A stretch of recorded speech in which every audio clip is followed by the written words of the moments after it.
And we're live. Howdy, guys, gals, non-binary pals. My name is Crinitix, And I'm Stoic, and this is the Community Chat Show. your one-stop shop for all the latest in the CCS community. We're so excited because with us tonight is FujinAkari, offlane player to one of the CCS's newest teams, Car Crash Sounds.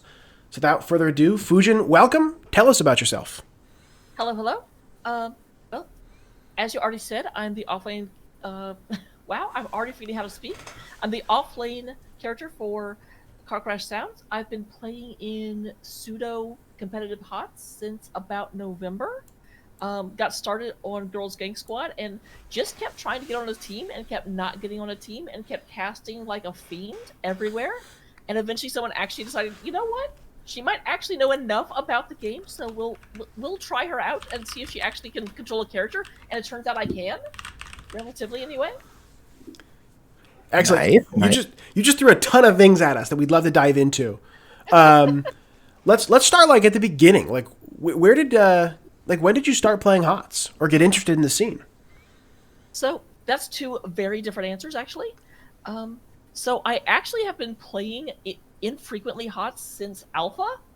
I very, very vividly remember I was actually on a work trip when I got invited to the Tech Alpha, because back then it wasn't the open beta yet. You actually had to get an invite from Blizzard. And I was really mad because I was on my work laptop and it could not run the game at all. It was kind of awful. So I could not wait to get away from that stupid trip and back to my actual PC.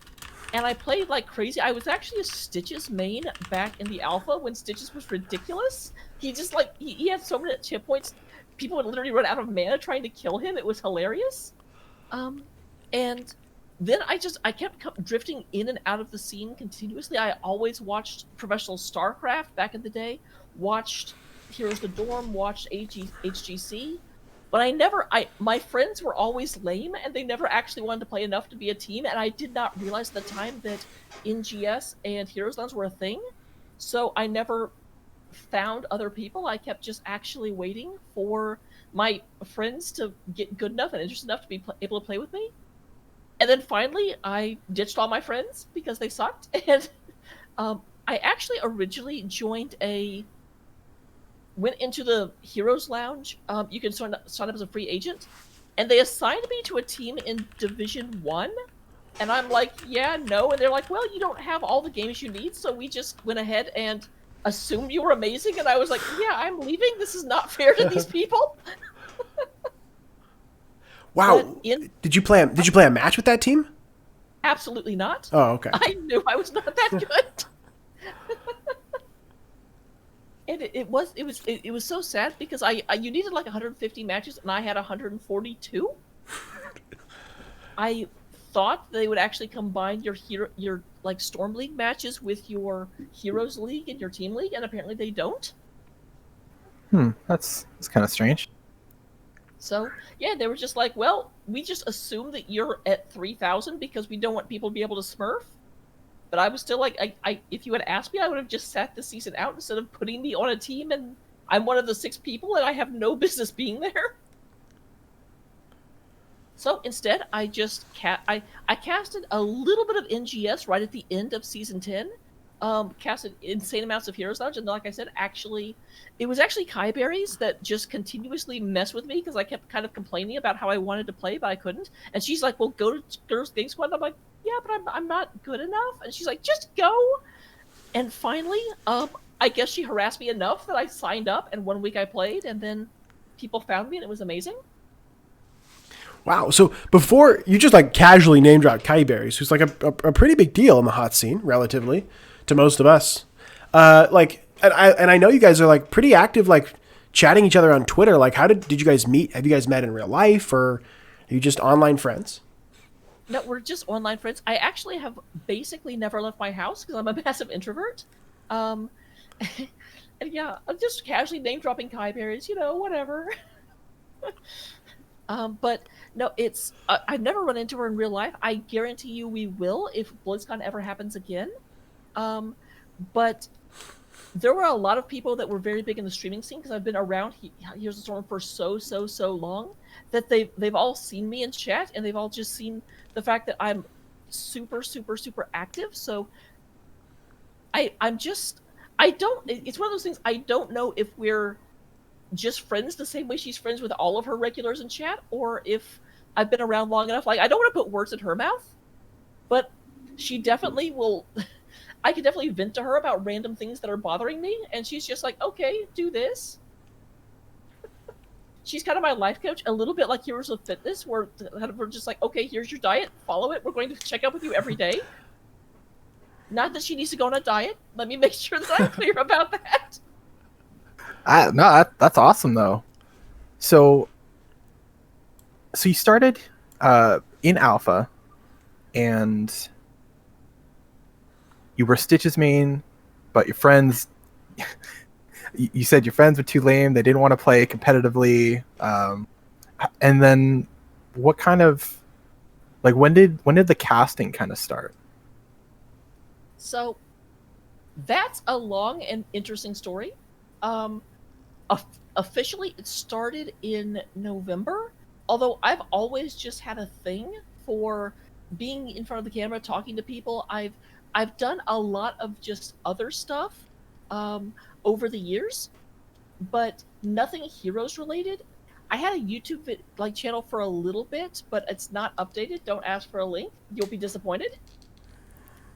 But I've always really enjoyed. So way back in the day, this is probably 10 years ago, I actually wanted to be a StarCraft caster, and posted a couple of videos, but it didn't really hold my interest, because the problem with StarCraft is that you've only got, to use Heroes analogies, like 3 different heroes, and then just variations that go into each other.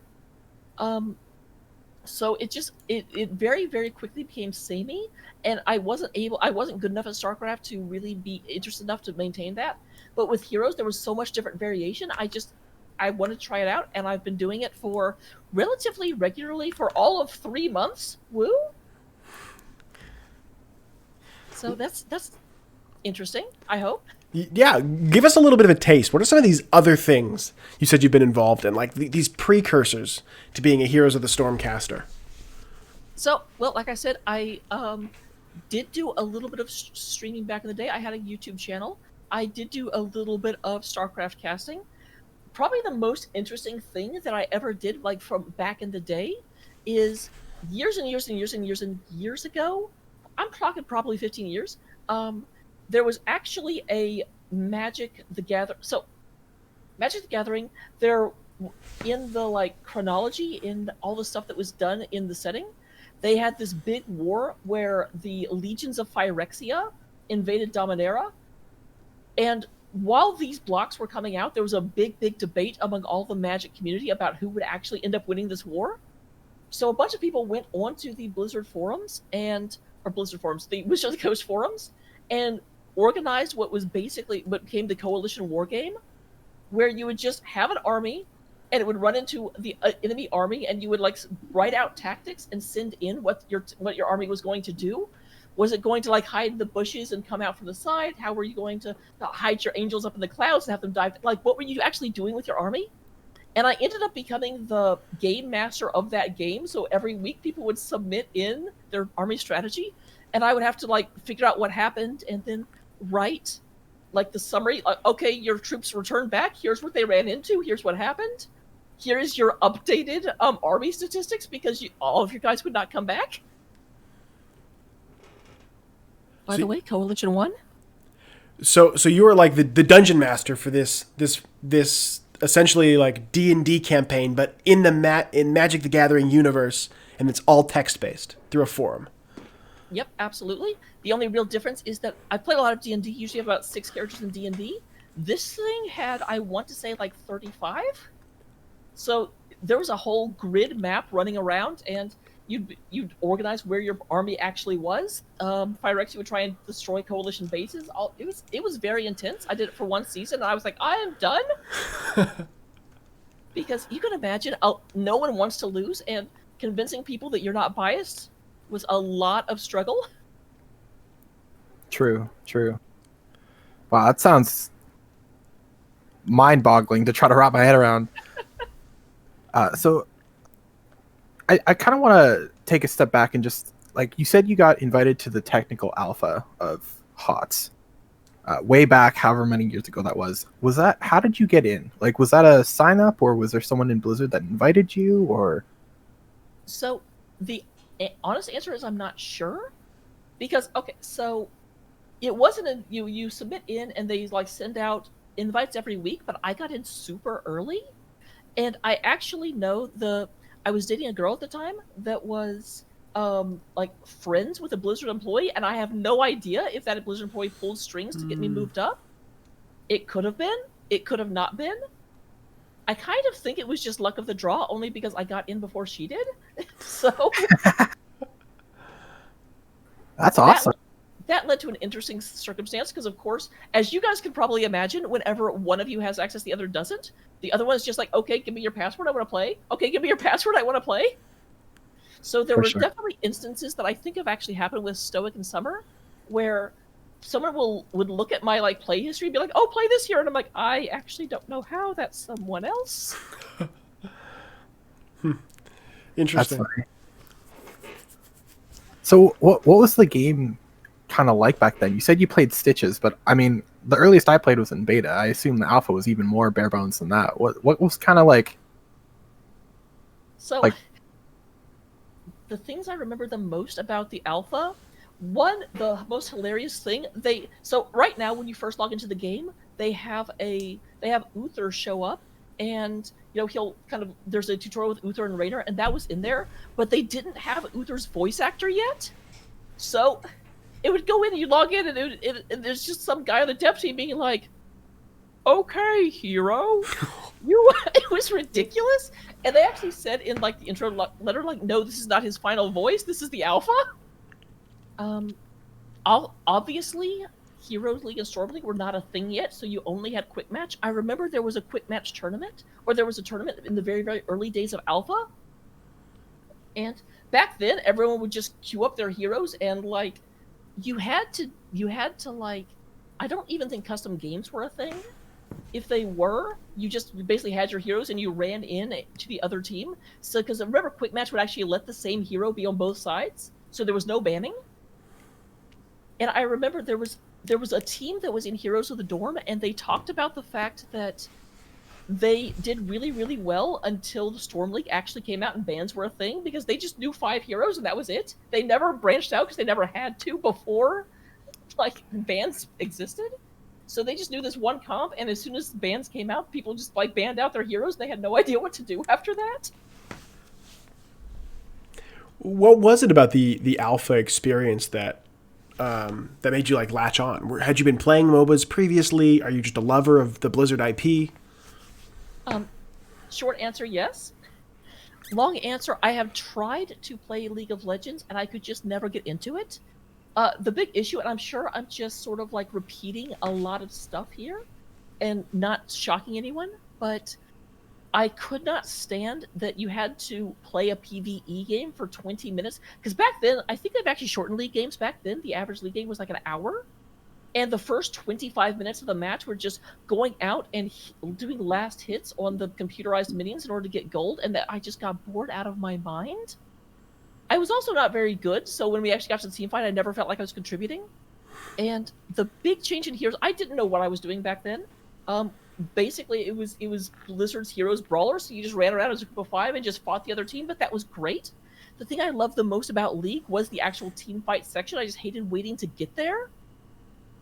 Obviously now, running in and being super, super trying to kill the other team 24/7 is something that's had to be groomed out of me. But that was the very, very first experience I had with HOTS, and I just really, really enjoyed it. And then I also, again, really enjoyed the complexity. I'm a massive, massive Blizzard lore person, except for Overwatch. If you want to know like the backstory of any character in the game, except for Overwatch, I can definitely tell you. If you ask me about Tracer, I'm like, she's British, and she teleports, and that's about all I know about her. But almost anyone else, I can give you an essay. So there's a question as you were talking there that it showed itself, right? So you said that you love the team fighting aspect, but I gotta ask, how did you get put in the solo lane, the role that team fights the least? So that's actually a kind of funny story. Um, what ended up happening is that for the longest time, I was a ranged DPS main and a healer secondary, and I played Lunara, played Raynor, played a little bit of Cassia, not very much, not to the level of Cassia actual players, but I had fun with her. And played a lot of different characters. Was a Kerrigan fiend back in the day, but what ended up happening is that when I got involved in GGS, I was basically told that GGS was chock full of healers and had a lot of ranged DPS. So if anyone can play tanks or offlane, please, please, please, they need us badly. And I was like, well, I can learn offlane. Offlane is just 1v1 the whole time. Let's go. So that's what I did. I just basically picked up offlane out of nowhere. I played a little bit of Artanis. I started playing Artanis like crazy and got super, super, super good at him. I put good in quotation marks because I am obviously in like bronze 4. I'm in bronze 4 now. So I'm definitely not good by regular standards, but I could very, very easily outfight anyone I normally ran into. So, and it's actually the funniest thing about it is that I was approached very, very, very early on by the Lich Queen in order to join her team. Ice Crown Citadel Queens ended up not going anywhere. And I think the big reason is that my hero pool at the time, the Lunara, the Cassia, and the Raynor, were the exact same as, weirdly enough, Anaresis, who was actually on the Queens at the time. Neither of us actually talked to each other, had any idea who the other person was. I was just talking to Lich Queen. And then, fast forward 2 months, Anaresis approaching me as an offlaner. Have no idea about the shared history, but then later we've kind of find it out. Interesting. So, before we get too deep into the car crash sounds territory, we've heard about the technical alpha and the beginnings of HOTS, which is an exciting perspective because, I wasn't around back then. What happened? What happened? Did you because there's kind of a gap in the story that you've alluded to here. Did you stop playing HOTS as much? Did you just become more of a watcher of HOTS, or did you kind of fade away and then have recently come back? Between the alpha and Kai Berries telling you about GGS. So, yes and no. I always played it off and on, but it was always a side distraction for me. It was a game I enjoyed, but it was like, okay, it's sort of like where at night I might play a game of StarCraft. It wasn't a passion at the time. It was just a sorry, Interested said something. I had to stop and read it, which is bad when I'm trying to talk. But it was very much a game that I would just play to unwind. It wasn't something I wanted to do really, really seriously, so I didn't really want to compete. If my friends wanted to, I'd go ahead and try and get organized matches. If not, we would just be fine playing together. I couldn't even get them into Storm League, so it wasn't much of a thing. And then during this period of my history, I got super, super, super interested and played a ton of RPGs, specifically JRPGs, was very, very escapist. And then I think I just kind of got tired of escaping and got a little bit more comfortable. So stopped focusing as much on all these games that took you to another world and into another character, and just wanted to actually interact a little bit more like on voice comms and get to know people in like real world instead of always going to some other world. Well, I mean, that's pretty profound. Was there like I think Final Fantasy, I'm assuming, is the game I've seen some of your stuff before. Was there like a moment when that idea like kind of formed in your head, like, wow, I'm done escaping, I want to be in voice comms? Or is that like a slow transition that you're looking back on and able to put words to? Oh, that's definitely a slow transition. I did not consciously think of it. I did play Final Fantasy was one of them. FujinAkari is actually from Final Fantasy VIII. So, but it's something because I alluded to the fact that I used to have a YouTube channel that did Let's Plays, and it kind of stopped being a thing because I realized I was having to force myself to play all these RPGs that I used to just absolutely love. Huh. And yeah, since I'm not getting paid enough for that, I am actually getting a little bit of ad revenue, but I'm not getting paid enough for that it's worth doing something you're having to force yourself to do. So, but I had to kind of question myself, like, why don't I enjoy this as much as I used to? And it in searching through that, I kind of realized it's like, well, I'm not trying to get away anymore. I'm more okay with where I am, and so the allure of a different person's experience just isn't what it used to be. Wow. Yeah, that's deep. So remember, if you are making an RPG, just make sure you release it at a time where there's a lot of depressing things happening and everyone wants to get away from reality. So if anything, this year should be great for that with COVID and everything. Hey, true. I mean, everyone, you cope with things the way you cope with things. Wow, yeah, that's heavy. Sorry, I didn't mean to like. No, it's great. So you're going through this period. You're through it. You've put the JRPGs behind you, and you've come back to HOTS. So how did that start? Let's say the 2 weeks before your first GGS game. So you'd been, you'd been in some contact with Kai Berries. What was that like joining? Were you part of the GGS server? Did she have to send you the link on Twitter? I'm curious in the mechanics of going from I'm done escaping, I'm down for the communication game, and then suddenly you're on the GGS Twitch, on Jazzy's Twitch. So okay, the mechanical things of how that actually happened, it was funny. So I alluded before where Heroes Lounge just completely misplaced me. Oh right. Because forever, Kai Berries had been telling me to do this, and I was like, no, I want to play with other people that are about my same skill level. I don't want to drag people down. I have a pretty serious complex about being a burden to other people. So I never, ever, ever want to be the weak link on any team. And so I just was never interested in GGS. I'm like, no, I'm in the free agent roster. Heroes Lounge is going to put me on a team. Everyone's going to be about my same skill. We'll use that to move up. And then Heroes Lounge did not do that. So... And at that point, I was kind of griping because I've been really, really looking forward to actually getting into competitive side and learning the game. And I've always argued that the correct way to play HOTS is in a 5 versus 5 communicated environment, not quick match, not even Storm League, with both teams being on comms and being actually actively playing the game. So I was very much looking forward to experiencing that for myself instead of just watching it all the time. And whenever that happened, then at that point, Kai Berries was finally like, join GGS, I'm serious. And I was like, you know what, fine. I've been saying no forever. So yeah, she sent me the link. I came in. I don't remember if it was actually the first or the second week I got in. But I kept signing in. And the thing was, Jazzy's always trying to get even teams. And the problem is there's not a huge pool of people that are bronze that actually play in GGS, I don't feel like. Because, again, we're always the weakest link, and so there's always this, power creep that moves up. So when there's a new bronze face, I think she kind of, okay, get them in. Don't discourage them. Obviously putting words in her mouth, but hopefully they're not incorrect. No, that totally makes sense.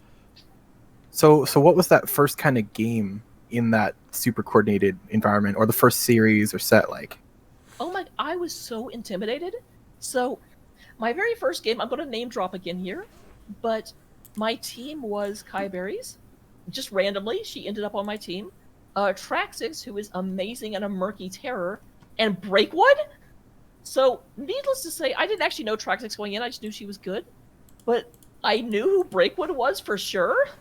And I was just so petrified of ruining Breakwood's entire, night and just being awful.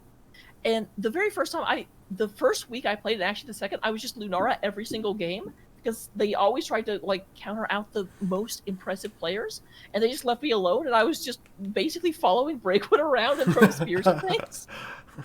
They didn't really get too much into... I mean, it was just a very... In the game, okay, do this, okay, do this, okay, do this. I didn't know the map strategy. I was super, super impressed whenever Breakwood was like, okay, stop here, we want to interrupt the rotation. I'm like, you can do that? Because everything else had just been running around, and... it was funny, after the first game, Breakwood was like, okay, that was good. Use this build next time. Because, again, I really liked hitting things, so my build was always the do extra damage on spears, and she's like, okay, we need you to have wave clear. Because I was, well, the minions will die eventually. It doesn't matter how fast. So, the big question. Did you win? Actually, yeah, we won the first 2 weeks of Girls Gang Squad. Nice. It wasn't until the third week we actually got run out. And just quick shout, I've got to say, Breakwood is amazing. Not nearly as intimidating as I was afraid. You get, okay. Someone actually posted this in the CCS server, but there is a weird chart of how nice you are based on how good you are. And Breakwood is at the really, really good end where you get nice again. The people who are almost but not quite good, there's a nosedive. But thankfully, there was no one like that in that 3-week period. So I did not get run away from it. Do you think you would have been, like, your experience at GGS with this new competitive environment that you've been looking for? If you found somebody who was kind of a jerk in that you played on the Murder Locks, is that what your team was back then? I believe so. Yeah, that sounds right. So if there would have been a jerk on that Murder Locks team you played in November, would you have stayed, or would that have ran you away? So it's difficult to say. Oh, 1 second. Sure. I'm realizing. There we go. That looks better.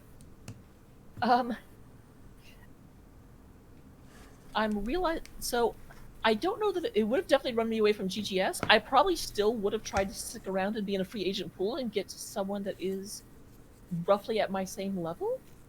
But I do think it would have absolutely, I would not have wanted to play in a mixed group before, and that may have actually adversely affected me coming into CCS, because obviously there's tons of just random groups of all kinds of people that get together all the time, and I would have been so like, no, I don't want to play with plat level people, I don't want to play with diamond level people, they scare me. But thankfully that didn't happen, and so I'm very, very okay. And subtle plug here, CCS is a super, super welcoming community, which I'm sure I have to tell everyone here that, because you don't know. You're probably preaching to the choir.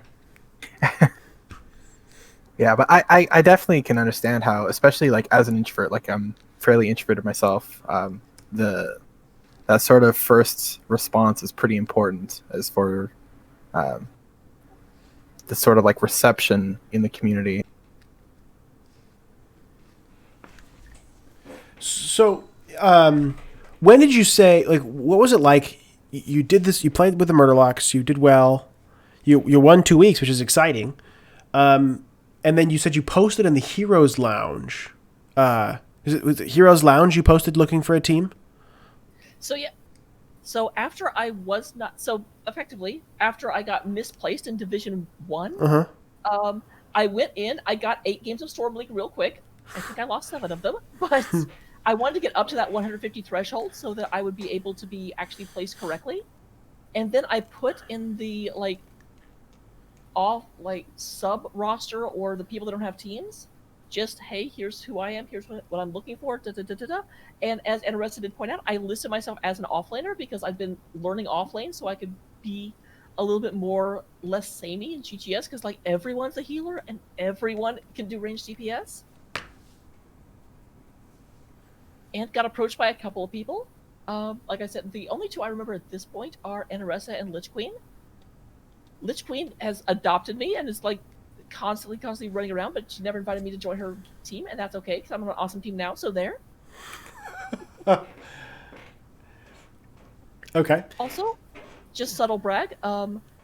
The Ice Crown Citadel Queens, the team that I was being recruited for and didn't get to join, kind of beat them today. So. Congrats on the first NGS victory. It was an exciting watch. And there was casting involved in this too, right? Like, did you start casting Heroes matches before jumping out with GGS, or was being in that experience of like this uplifting, positive community, did that push you to say, wait, I want to get into making stuff and I want to cast some games and tell some stories? So, I don't actually remember the order it went in. I think GGS may have predated casting, but it definitely didn't predate my interest in casting. I just hadn't ever actually done it. And so this is a bit of, I think, the American problem. I definitely have it, but I know a lot of people have the same problem. I have a hard time having a hobby without making it a job. So as soon as I get interested in something, I'm like, okay, well, what can I do to be productive with this hobby? Because if I'm not producing something, then I'm doing something wrong, and that's an issue. So I knew I wasn't going to be able to suddenly get up to Grandmaster and become a pro. So to validate my hobby, I started, looking into casting, but that's just the way my brain works. Yeah, for sure. So, oh, sorry, were you about to say something, Storm? No, I'm still processing. Go ahead. So, at what point did you find NGS in this timeline? Oh, I knew about NGS the entire time. In fact, I wouldn't be surprised if I actually posted in both free agents things in NGS and in Heroes Lounge. It was just that Heroes Lounge had an active season, and NGS didn't. I actually casted for NGS before I casted for Heroes Lounge, but I think I got all of 6 games in before the season ended. So, but it's definitely a thing. I knew about both of them from the beginning. I'd known about them going way back. Again, I'm not 100% sure if that's because like Kaiberries competed in both or how I came across them, but I've just known about them for years, I feel like. Yeah, for sure. And to kind of expand on, you mentioned kind of turning hobbies into jobs. I mean, you're a division moderator now for NGS. So how did that kind of, going from being new to the scene to being like one of the people in charge of stuff? How'd that kind of go? Weird. So, first of all, I'm very, very much if someone needs help, I want to help them. I'm extremely, extremely giving in that. It actually causes me some problems, but so whenever NGS posted that they needed people to join the moderating squad, the disciplinary committee, all of that wonderful stuff, I was just like, hey, if you need help, I'll do it. And that was almost literally my interview with them. They were like, okay, why do you want to do this? I'm like, hey, you said you needed help. I want to help. I do actually think that that story I told about the Wizards of the Coast thing that I ran kind of was the reason they ended up selecting me. But originally I was a community moderator for about 2 weeks. And then they had actually messed up whenever they assigned the division moderators, and they put someone in there that did not have any interest in being a division moderator. So literally the night of the town hall, or meet hall, that's what it's called. I should probably know that. The night of the meet hall, they kind of realized, oh wait, we have a division moderator that can't be a division moderator. Hey, community moderators, do any of you want to be a div mod? And I'm like, sure. So they actually, I don't know if you guys remember this, but on the second slide, they had listed all the new moderators. They had me listed as a community moderator, and they had to just verbally say this isn't correct anymore. So I had been a division moderator for about 5 minutes at the time the meet hall started. And they were just like, okay, here's your slide, here's your teams, make sure you know how to pronounce them. Okay, go. For the uninitiated like myself, like I love playing in NGS. What's the difference? Like, what do div mods and community mods actually do, and what drew you to these positions? So again, just wanting to help. So nothing super interesting made me want to be a div mod or community mod. I just wanted to help out. The second thing, but to slightly answer your other question a little bit better, the difference between the two, the community mod is largely responsible only for in Discord if someone's being a jerk. We'll go with jerk. They can mute them. They can kind of get involved. They can say, hey, that's not a good thing to do. They are a little bit more involved in the actual NGS channel on Twitch, getting out timeouts, bans, depending on what is said. But the division mod is all of that stuff, but then is also responsible for one of the divisions and handling, adding in new team members, checking like ranks to make sure that they're in the right area. I actually think both will approve avatars on the site, and both will look at your play history whenever you don't have to submit that screenshot to say, hey, here's my what I was each season. So both do that, but then also all of the pending team ads that take forever whenever you say I want this person to join and it takes like 3 days, that's your division mod. So if you're Division D East, it does not take 3 days. Woot woot. So this is really just a labor of love. Like, it's not the fun stuff, but it's something that you want to do because you want to help NGS. That's awesome. Pretty much. I absolutely adore. I've talked about it before. I adore Here's the Storm when it's played as a 5 versus 5. Both teams coordinated, know what they're doing. And then, of course, for a very long time, the amateur scene was the only scene you could find that in. And nothing against Heroes Lounge at all. Like, I think they're doing amazing work as well. But NGS is the bigger of the two, at least for the North American side. And also, they were the ones that brought me on as a mod, so they're the ones I mod for. You missed out, Heroes Lounge. They can go in the corner with the Ice Crown Citadel Queens. Hey, I actually applied to them, and they didn't pass, but I wasn't one of the ones selected. So now I'm over on NGS, just tearing it up, and they can all be sad.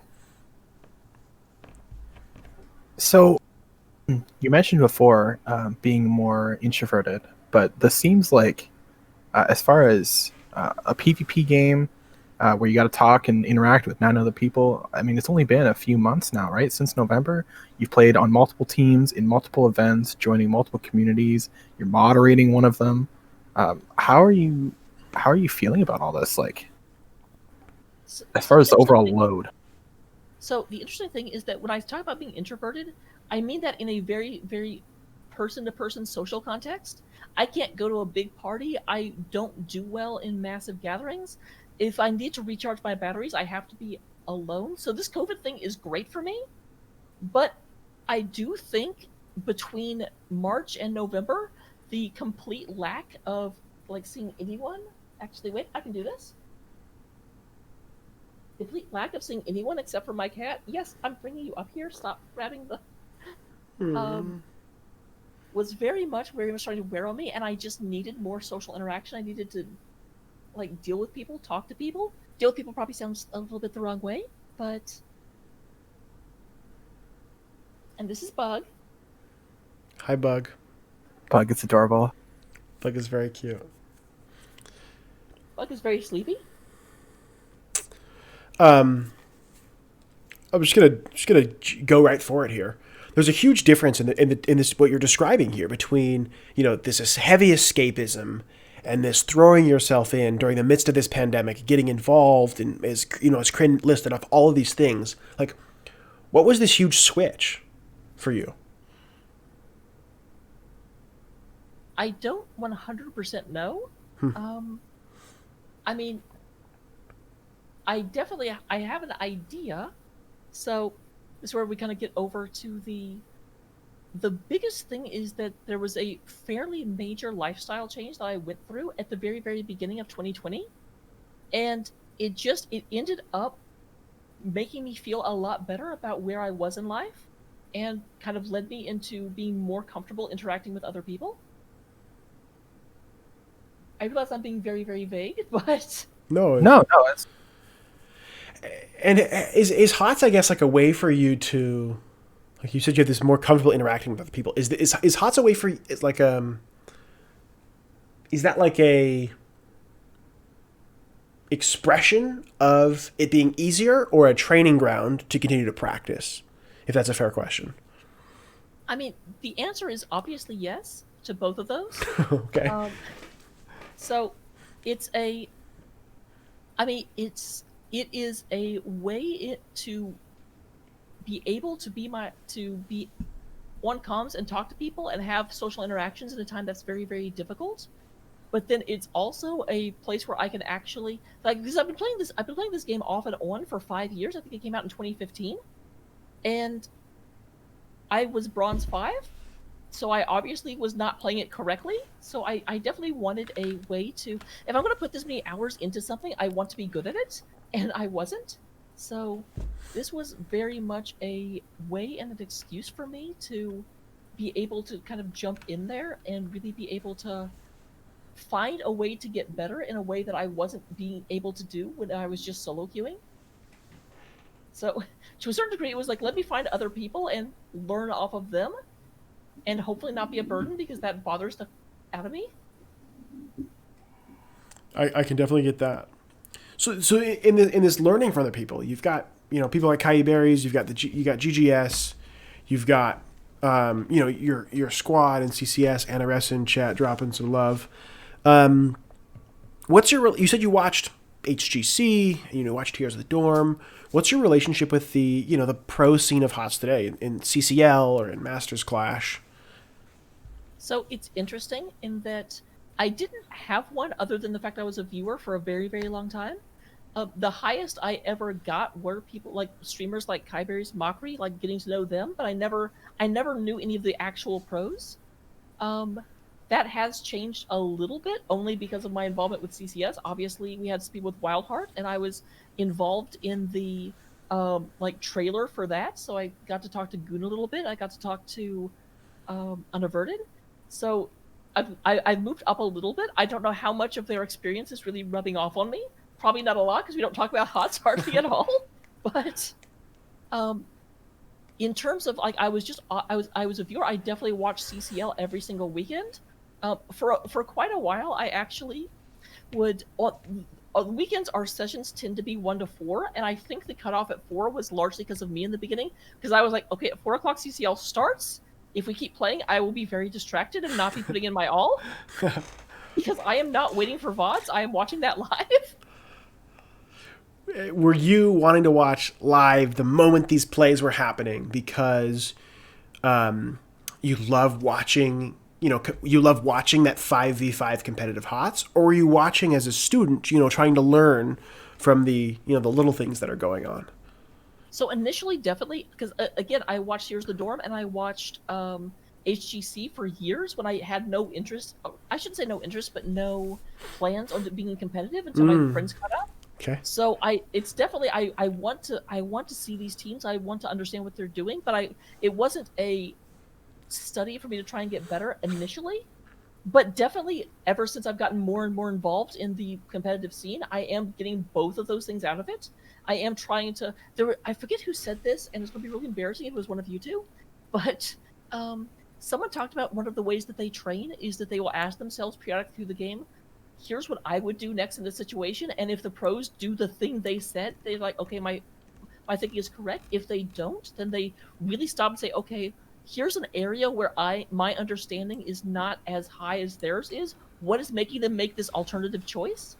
And being able to understand, like, every once in a while it's a difference of opinion, but the vast majority of the time there's some reason why this is a better play than that. It's also actually made me a lot better in my cast, because one of the worst things about casting is the interview at the end, and I have to try and ask intelligent questions to people and say, okay, why did you do this instead of this?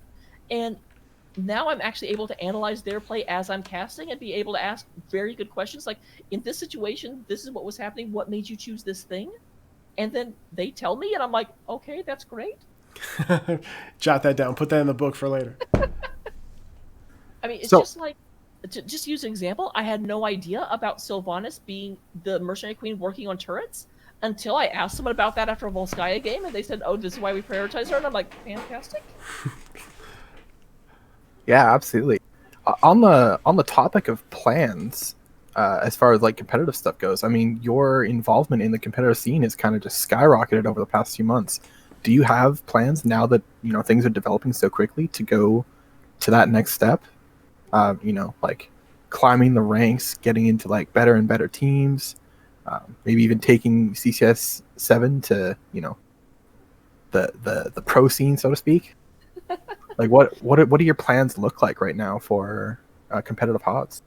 So the answer to that is twofold. Like, obviously, in absolute best case dream fantasy world, I mean, I would love to get good enough that I could actually be viable and be able to join the CCL draft as a person they could actually get, actually be selected, get up into like Master League. In terms of more realistic goals, I'm bronze 4, so let's start with silver. In terms of like my overall over the next coming years, I do want to keep moving up the ranks. I want Car Crash Sounds to be able to go up, get into Division D, get into Division C, etc.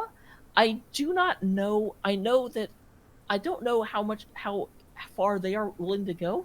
I definitely have no interest in being like, okay, I want to get up to gold and then I want to trade up and join a better team. Like, I absolutely love these guys. I don't want to leave them.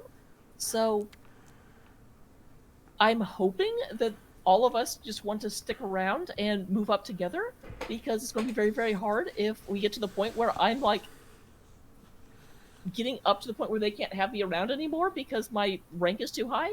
Granted, I am the lowest ranked member of the team, so that's very, very far out and is likely to turn into the other one. I mean that's an exciting goal they've set. That like I think like, and it's a perfect goal to like, I'm bronze now. I want to be silver next. You've mentioned before you like wanted to be a StarCraft caster, and you do some of this Heroes of the Storm casting. If right now, well, some, yeah, there's more than some. You're a prolific caster, and the scene appreciates you. But right now, if you got to decide between season 3 of CCL, you could be at that master GM level, or you could be at the desk with Bahamut and Grubby casting. If you had those two options, which would you go for? That is a really, really good question. I'm going to answer the intent of your question instead of what you actually asked. Give me both, Fujin. Come on. Don't hold back. What you actually asked is if I could be master's level and be up for the draft or be at the desk. I'm going to take the guarantee, of course. Like, hello? But if it was actually, if I could be in CCL or be casting CCL, I do think I would prefer to be actually in CCL and competing. I've always told Car Crash Sounds I cast every single chance I get, but I very much try and keep my casts off of the days I think we're going to be playing. And if for some reason we have a schedule that one week is weird, we go on Monday instead of Tuesday, I will cancel that cast in a second, because I am a member of Car Crash Sounds first and a caster second. I really enjoy analyzing and talking about heroes, but I'm much, much more interested in improving at the game, because it's kind of a twofold thing. One, I want to be better at the game, but two, I also think that there is a ceiling for a caster that can't play, whereas there's not a ceiling for a player that can't cast. So it makes sense to prioritize playing. Huh. Interesting. Tastosis might prove you wrong, but that's an amazing point. I mean, Tastosis are not bronze. That's true. That's true. Artosis, that man can macro. I was going to say, actually, Tasteless better than Artosis. Artosis is actually super good at the game.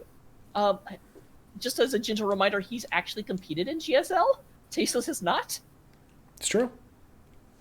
It was the early days where no one knew what they were doing, but still. Artosis did. I cut you off, Kryn. I was going to say that what you were saying before kind of it kind of blended into a question that we got from Vakma in the chat earlier. Do you have a goal on total number of broadcasts throughout the season? I don't. Ultimately, it's any evening that I'm home and I'm not doing something, I try and get a cast in. But I know they set up these very, very lofty, like, oh, when you do 15 casts, you get this. When you get 30 casts, you get this. When you get 60 casts, you get this. I am not trying to get 60 casts in the first season, although it would be hilarious if I did. I do think I'm averaging 5 a week, so I probably will hit 45 if that keeps up. Because I do a lot of double headers because I'm insane. I was actually talking about this earlier. So what always happens is that Idle Fuji is bored, and Idle Fuji looks at the calendar and says, oh, I'm not busy at this precise time. Sure, I'll sign up to cast 2 games in a row. And then Casting Fuji finishes the first game and is like, I hate you, Idle Fuji. Why did you do this to me? It's kind of like Jerry Seinfeld had an old joke where he was talking about how it's very, very tough because there's at least 2 of you. There's nighttime Fusion and there's working Fusion. And nighttime Fusion goes out and gets drunk and has fun and is up till 4 and has to be at work at 8. But that's a problem for working Fusion. That's not a problem for nighttime Fusion. And working Fusion can't do anything about it. Do you take that philosophy in game? Like, is there a team fight Fujin and macroing offlane Fujin? That is, I don't know. There absolutely is. I can definitely tell a marked difference whenever I'm solo queuing and do not have participation from the rest of the team. I end up getting a lot more aggressive because I feel like if I'm not, the team never does anything. And if I go in first, I have enough health that I can make up for the fact that the tank isn't very good. But whenever I play like with the rest of CCS 7, I have been encouraged and learned to stop doing that. And it's become a bit of a second nature to me. I don't know how much of it is actively curtailing my mindset and how much of it is actually growing as a player. But at the end, they're probably the same thing. So there definitely is. I still have a lot of trouble whenever there's someone with a low amount of hit points, and I think I can finish them off. But I have less trouble than I used to. I don't dive under multiple sets of towers anymore trying to finish them. Though I will still, at times, I do get myself in trouble because they'll call a target on the other side of the team fight, and someone will be at very low hit points, and I'll follow them farther than I should before I come back to the team fight, just because I think I can kill them, and then I'm like, no, okay, I can no longer see the objective without scrolling. I'm too far away. It's definitely a rough one. In this idea of the offlaners, Valk's dropping tons of questions in chat. What hero? I appreciate it. Yeah, you're familiar with all the Blizzard properties except for Overwatch, but screw Overwatch. Absolutely. What hero would you bring from the Blizzard universe to be an offlaner that isn't already in the game? Mirahan, no question, instant answer. Ooh. Okay, talk to us about what Mirahan's kit would look like. So I've actually thought about this more than I should have. Here we go. So to me, like the problem with Mirahan is that she never actually has appeared in any of the real games other than as a talking voice box. The closest you get is she's a commander, and her abilities when she's a commander is one of them is the Magmine drop. So I would expect to see the ability to throw these little Magmines that target onto heroes but can hit minions. And so they'll do this like it would almost be like the Li Ming arcane orb. No, not arcane orb. The magic missiles. Except they'd be delayed, so it would sort of be like the magic missiles that you drop in a place, and then when someone gets close enough, it unburrows and shoots. Only once, though. I would love for it to be repeatable, but I think that would be completely ridiculous and overpowered. I don't know which of these would be like what Q I also feel like she would basically function similar to a Reaper, where she'd be able to jump up and drop bombs as she goes forward over a location. A little bit like ETC's charge, except it wouldn't stun. It would just instead, like, very, very good wave clear, and also be able to hit an enemy that's trying to stay inside the wave to be safe. Her third ability, I thought, would probably need to be some sort of, like, escape. I don't exactly... Well, I guess the other one could be... I don't know what her third ability would be. I'm trying to go back. I know she had... One of her ults would be able to drop a space station on an area, which would do damage to the area, but then also, a little bit like D.Va's bomb, would explode with a blast sometime later. I don't know how you differentiate from D.Va's bomb specifically, except for the fact that you could do it anywhere on the map. But also, it would either have I don't know about longer cooldown. I don't have it really very well balanced. And I don't know about her other heroic. But I just absolutely love Mira as a character. I apparently have some sort of fascination with the clan name of Han, because my go-to Street Fighter character is Yuri Han, so I don't know what it is. Maybe you and Mainsky need to link up for a Street Fighter duel. Oh, let's go. I say that, and then I lose terribly the first round, and I say, okay, let's stop. So I love StarCraft, and that kind of takes us into another question that Valk asked, but I think that this might require a little bit more explanation. So he asks what the equivalent of an Artosis pylon is, but for anyone in chat who doesn't follow like competitive HOTS, do you want to quickly explain like what an Artosis pylon is, and then kind of what the equivalent would be? Absolutely. Thankfully, I'm seeing these so I can think about them, so I have a very quick answer whenever you ask. So Nice. the Artosis pylon in StarCraft, Protoss have to lay out these pylon energy fields, and only things within those fields can receive power. So all of your gateways that you use to actually build buildings have to be within range of a pylon. Typically, pylons are also the things that you use in order to be able to have a bigger and bigger army. You have to have a certain amount of pylon power to sustain larger and larger troop counts. So typically, you will have several pylons interlinked where they're all covering the same building, so the buildings can't get unpowered if the pylon is destroyed. But the Artosis pylon, there was a GSL game where Artosis had all of his pylons over on one side, and then one pylon was powering like 5 or 6 buildings, maybe only 3, but whatever. And that pylon got destroyed. And so ever since then, whenever one pylon is doing too much work, it's always called the Artosis pylon. You need to have a few more in there. I think the HOTS equivalent to that is probably the throw pit, wherever you'll have everyone in the team going in and trying to do a boss when the other team is still up. And you'll end up making a super, super easily identifiable mistake that can cost you massive amounts because the other team shows up right at the end, kills off your whole team, gets the boss, and then has 30-ish seconds to run around and do whatever they want. I like it. That's good. That is a very apt parallel. It just like it, and like I think you've put I think a good finger on it there, where it's like it's easily identifiable in hindsight that this is a mistake, like a singular pylon that is powering your cybernetics core and your 4 gateways. I mean, how have you gotten better in HOTS at recognizing those moments about like, oh, this is an Artosis pylon? Like, you probably don't think about it as in that language, but like, what's helped you improve in your HOTS game about recognizing your own Artosis pylons in your play? I'm so glad you asked that because that was one of the questions I was prepared to answer, but I didn't want to plant anything. I actually had this was great. I had a night about probably a week and a half ago where I just went on a tear. So I keep saying I'm bronze 4, being very proud of it. I was bronze 5 with about 300 rank points. And for anyone that doesn't know, at about like the 300 rank mark, you're making like 12 points a game. It is such an arduous climb to get out of bronze 5. And there was a night where I was really, really, really trying to focus on lowering my deaths per game. For a very, very long time, I was very, very, let's go and hit things because hitting things is fun. And as if I traded, I didn't care. I was like, I took one of them, I died, even trade, great. And I don't remember how this thought actually came to me, but then I realized that if I trade out with another person and I'm in the solo lane, unless I'm trading off with the other solo laner, my team is losing soak, whereas whoever I killed very, very much might not be costing them soak.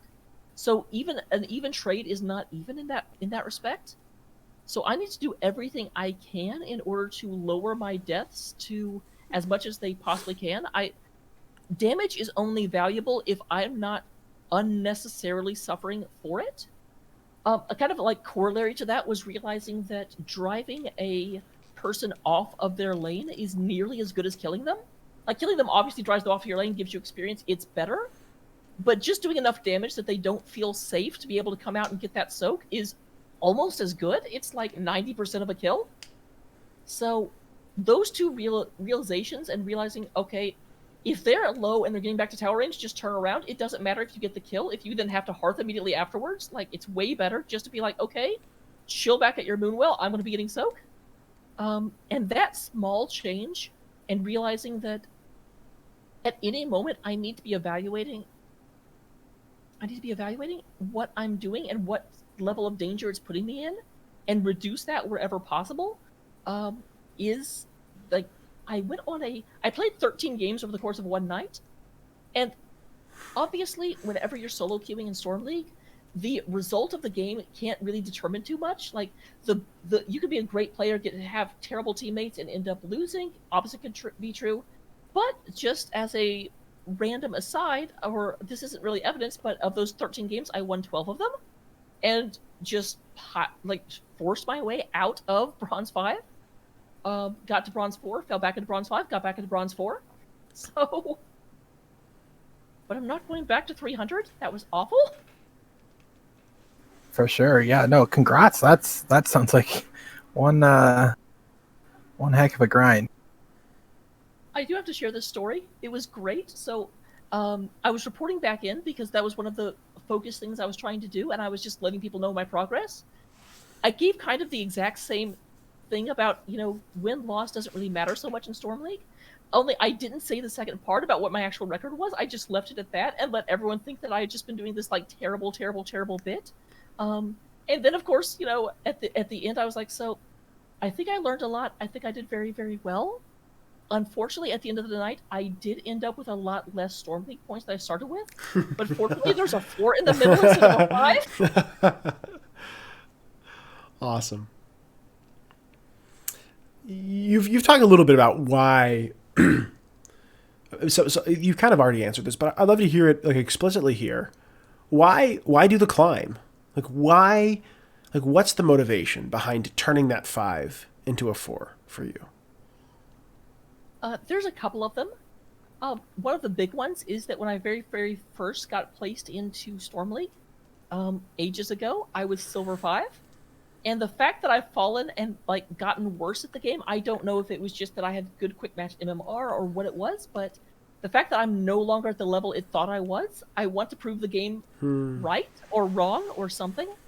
And then also, I kind of mentioned this before, but anything I'm putting as many hours into as I am, I need to not suck at. So, because it's very, very much whenever someone is on, I definitely looked this up when I was in the middle of my like power climb, because I wanted to know specifically when bronze like changes around how many points you get. From what I understand, at less than 250, you win and lose like 5 points a game. Between 250 and like 500, you get 12. Between 500 and 750, it's like 26. And above 750, it's like 60. So I was actually just looking at some Reddit threads and being like, okay, where does this actually change? Because for some reason I thought it got normal towards the top and it doesn't. But everyone that I was into, it was just like, yeah, I'm in bronze 5, and all the good players are like, well, you're bad.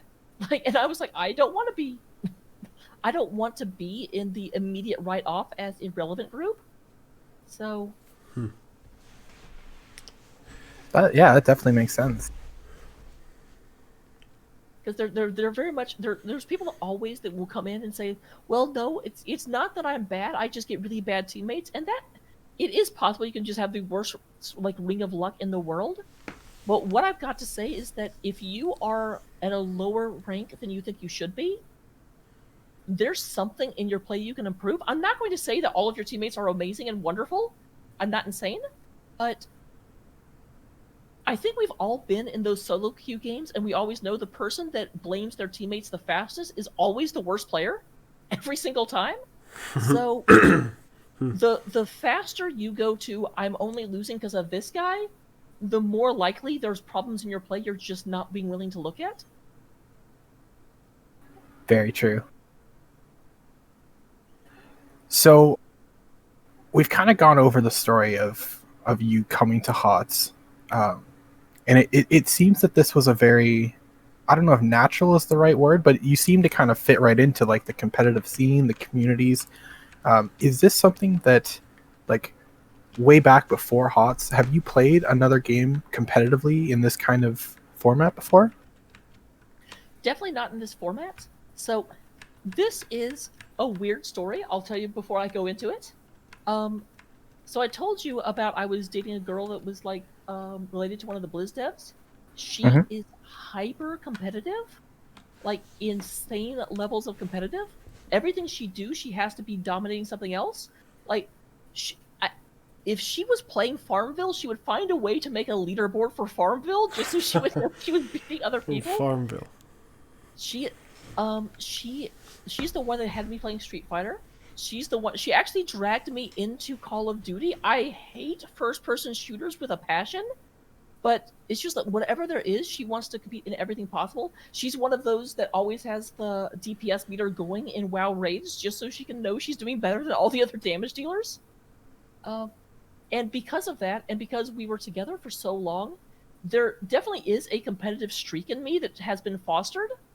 Only she didn't like HOTS, and so that kind of continuously became a point of contention because this was the game I actually enjoyed. And to a certain degree, I kind of feel like she very much liked the games I was the worst at because she would beat me at them. Whoa. And didn't like the games that was actually more even or I had an advantage, which everyone likes to win. I get that, but that made it for a very not good ongoing playtime experience. Needless to say, as I'm sure you can guess, no longer with her. Yeah.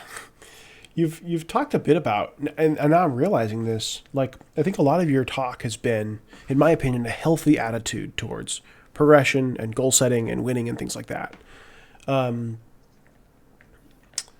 Where where do you view, in a priority sense, like winning the video game in regards to other things like, more nebulous, having fun, or between the two of those, like getting better. Like, how do you view those things? So, that's a very, very, very good question, and I've actually thought a little bit about this. So, granted, this has to be a thing that comes from my own experience. I can't answer this for everyone, but for me, the most important part about playing a video game is having fun.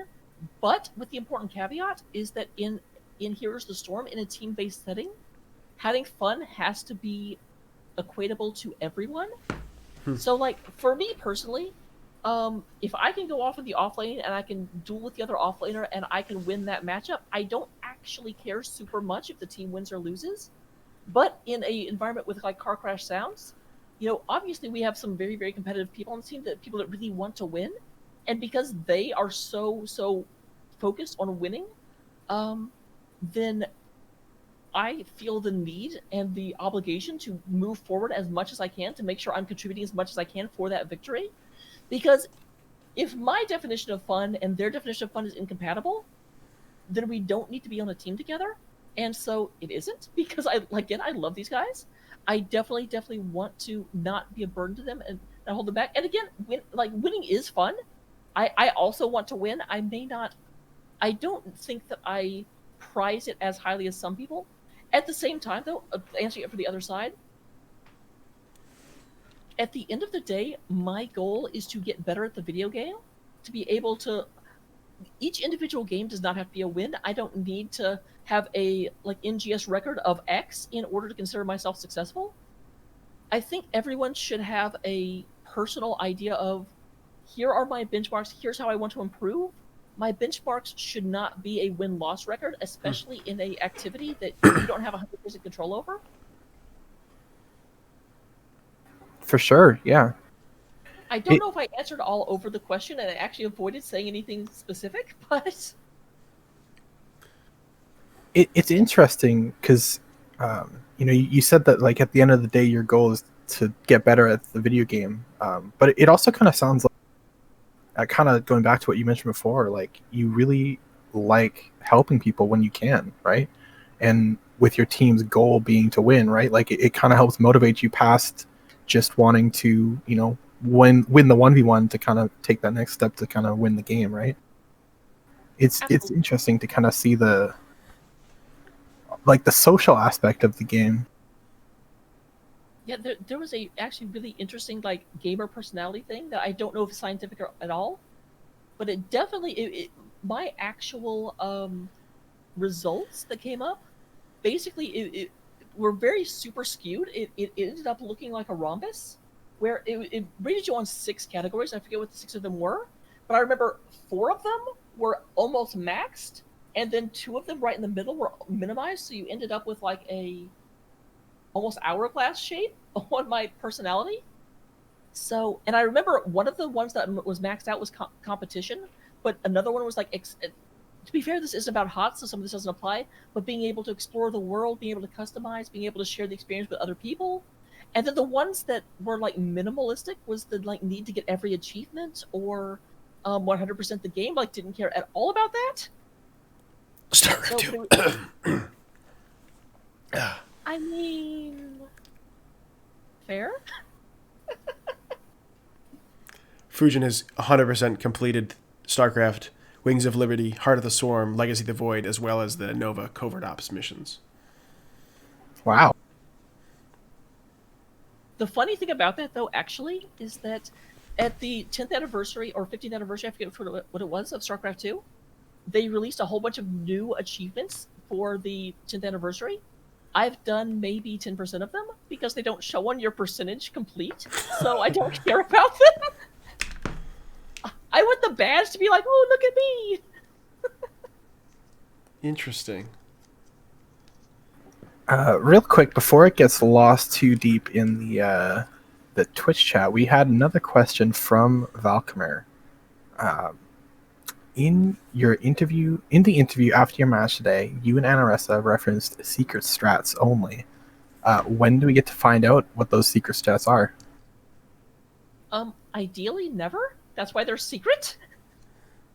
To answer a little bit more opaquely, there are definitely Anaressa and I are kind of the scouts for CCS7, and the specific strategies that we use in order to try and figure out what will best go into the other teams is something we're not super keen on revealing to everyone else.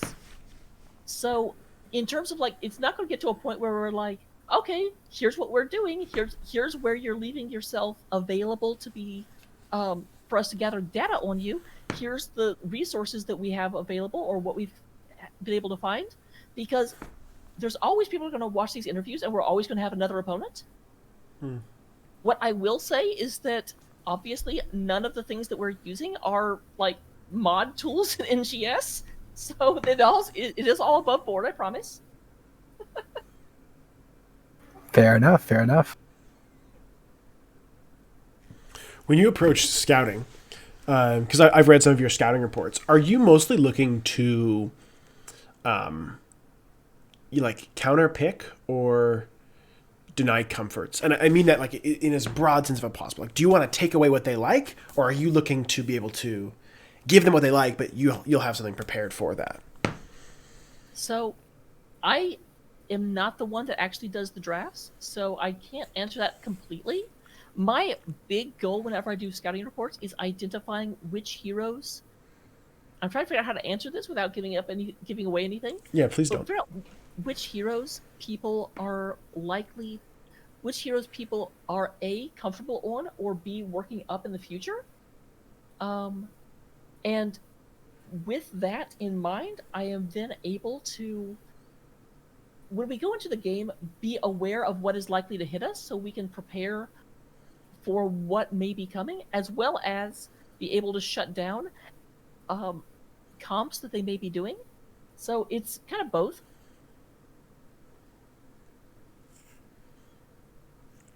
And was scouting something that you took on of your own volition, or something that was assigned to you? It's something I started doing and to my own volition.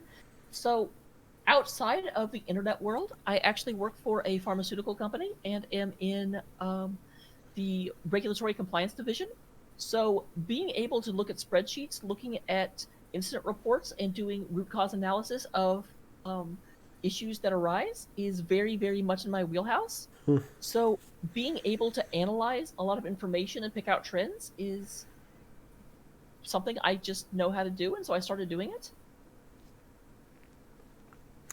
Interesting. I don't want you to give away any strats here, but any tips for somebody who like is just opening up stats of the storm for the first time, or just getting familiar with maybe the hero's profile data?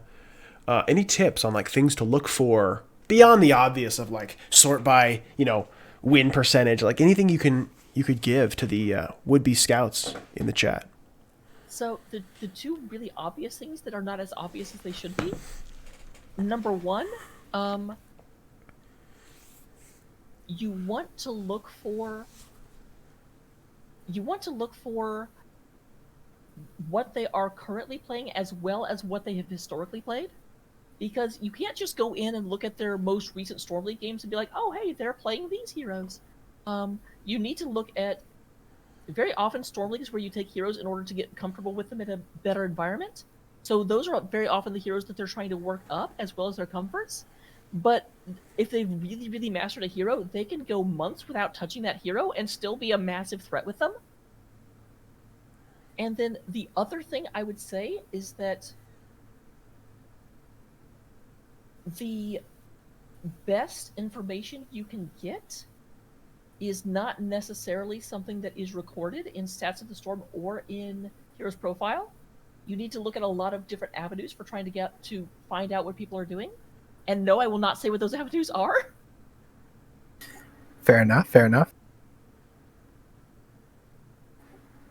So you've given us a look at your journey into competitive HOTS. Looking back on it, is there anything that you think you would want to do differently if you were to do it all over again? Well, the obvious answer is get involved way earlier than I did. Like that is a no-brainer. Although the one downside of that is I would need Anaressa and everyone to also just randomly get involved at the same time. The second answer though, in more this kind of goes along the same thing, but I don't think I understood why I liked Heroes for a very, very long time. I knew I liked the game, but mostly I liked it because of what it did better than League rather than what it was. So let me expand on this a little bit. The reason why the 5-on-5 competition is the best way to play Heroes is because the way Heroes is set up, it's designed purely around the team fight and around being able to manipulate the map in order to give yourself the best chance in the team fight. Like there's very little opportunity or very little emphasis in the design philosophy in order to allow one person to carry, so to speak. And because of that, you need to experience it as a team. I mean, that sounds really stupid and really obvious, but I didn't quite put together that's why I liked it so much. I would just occasionally have these great moments that I enjoyed, and I wouldn't understand why. So being able to identify what was great about the game earlier, because I do think I kept trying to get my friends to play it, and I kept not describing why it was good. I would just kind of say what I said at the beginning of, well, you don't have to like last hit minions for 20 minutes before you can have fun. Like that's true, but that's not the way to approach it. So better being able to talk about why Heroes is amazing earlier and get more people to buy into it before dead game at LOL started becoming a thing. Which obviously we know it's not, but I can understand why people who know nothing about Heroes. I can't tell you how many people I've been telling, like, I have this like tournament match coming up in Heroes. They're like, oh, I thought Blizzard canceled that. I'm like, no. It's still on the launcher, schmuck. You schmuck. It's true. I think it is fascinating that, like, I mean, I stopped playing for a while. But I've had my fulfillment. I haven't had more fulfilling experiences playing video games. Like I haven't been as fulfilled playing video games as I have playing Heroes of the Storm with my team, and that's all been post 2020. I mean, that's been 2 years after they canceled HOTS. Is for me when peak HOTS has been happening, and that's been a really like the game's not dead. It's in my mind, it's better than it's been. And people argue like, oh my gosh, the balance patches. We only get one every 8 weeks. But like as far as like for me, like this is as much fun as I've ever had in any video game ever. Yeah, I actually posted this on Reddit. This is a little bit of an aside, but I was very proud of this post, so I'm going to share it so you can all think that I'm smart. When I look back, because again, I've been around since Alpha, because a lot of people do ask me why Heroes of the Storm, like what Heroes of the Storm could have done better in order to have a different like trajectory. And the biggest thing that in the early days of HOTS I feel like they did wrong was there was a disconnect between the advertising department and the like esports department with Heroes of the Storm. When Heroes of the Storm first came out, they kind of just copied and pasted the same advertising they had used for Hearthstone and were going to use in Overwatch, where they talked about how it's easy to learn but difficult to master. They talked about how, there aren't items anymore, there isn't gold, there's talents instead. But they didn't make a concentrated effort to get people to play it as a group. And when people came in, they played quick matches first, and quick match is not a very good first experience with the game.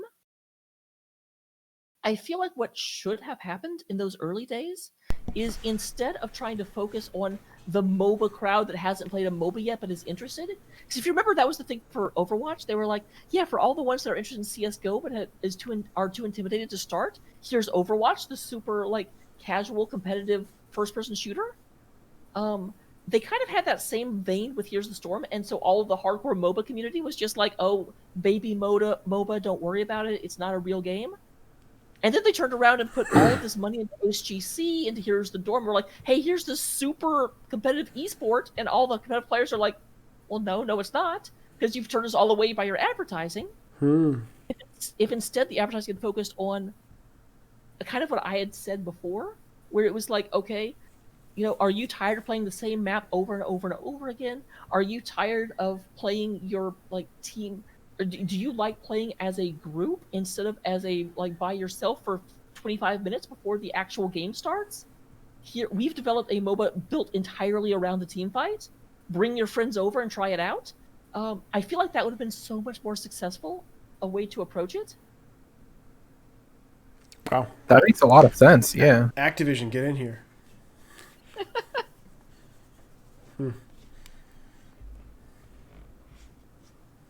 So you mentioned that there were a lot of things that, like, what initially brought you in was that there were a lot of things that HOTS did better than League. In its looking at its current state, as far as like your ideal vision of what you would want HOTS to be, is there anything that stands out as something you'd want changed, removed, added? So here's a question I wasn't prepared for. So you'll have to give me a second to try and think yourself. I think the biggest issues that if I were suddenly made the director of Here's the Storm development, a couple of changes I would make almost immediately.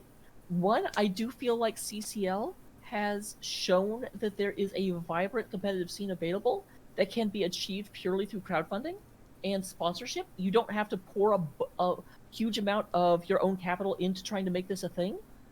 And so I would have Blizzard move back into a pseudo HGC stance, not the way it was before. HGC was costing them a lot of money before. I don't blame them for getting rid of it. I do kind of blame them for how they got rid of it, but the actual decision does make fiscal sense. The other thing that I would change in a second, if I could, would be I very, very, very much feel like how do I phrase this? Which is my way of being like, let me delay while I think of an answer. I definitely feel as though when the game comes in, they need to have unranked draft be the default mode and quick match just be available. I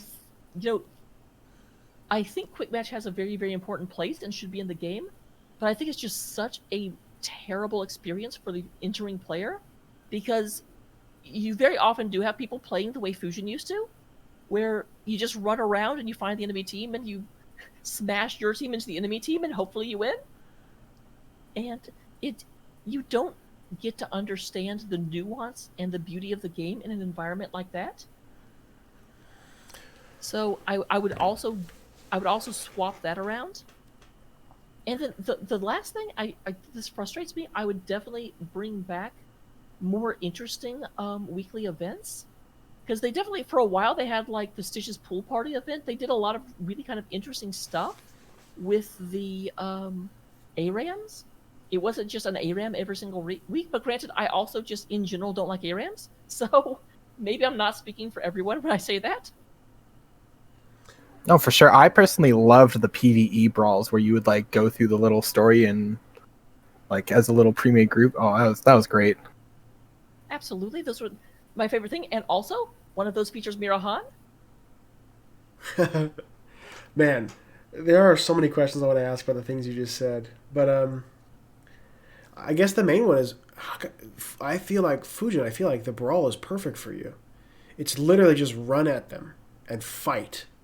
There's no soaking. There's no macro. There's nowhere to go. How come you don't like the ARAM? So, I don't. The short answer is I don't know. I think the long answer is because even when I'm completely combat focused and I want to push into them and be able to beat them, I enjoy there being actual objectives. I want the fights to have a purpose. Whenever I beat the other team in a fight, I don't want my reward to be about 30 seconds where I get to punch a wall. So it's kind of a commitment reinforcement cycle where it's you go in, you fight the other team, you manage to drive them off an area, and because of that, you get this, be it a Ravenlord tribute, or be it be the ability to go and get a boss. Like there's some actual tangible reward that moves you closer to the end of the game. In an ARAM, it just feels like, especially early on, you go and you get some kills, and they get some kills, and then the guys run back, and then you get some more kills, and it's just there's actually a game that kind of expresses how there's a game called Pony Island. It's very, very inexpensive. If it costs anything at all, I don't know, but it kind of like mocks this idea where you get through the first level, and the first level is super easy, and it's like, hey, congratulations, you've leveled up, and it just keeps having your guy running across and jumping over a fence and leveling up, and eventually you press escape because you get tired of leveling up. And that's kind of how ARAMs feel to me, where it's just like, okay, we're playing and we're killing guys, but what's the point? Whereas I feel like there's more of a narrative story to the, like, I would not ever want to try and cast an ARAM. That sounds like torture. And I think that's the same way I think about it as a player, is there's no story being written about the game. Yeah, that makes sense. It's interesting. I hadn't really thought about it like that before. And now I realize I'm going to have all of you guys be like, "Oh, we don't like ARAM participation drops across the board after I've like laid this out."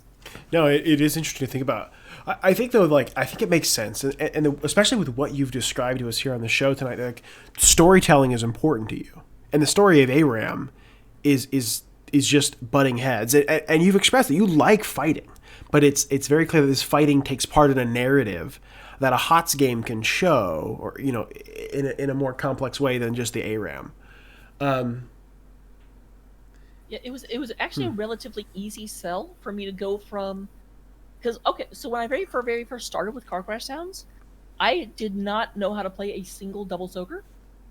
My hero pool was Artanis and Imperius, and that was about it. In terms of the offlane, and we definitely have expanded it since then.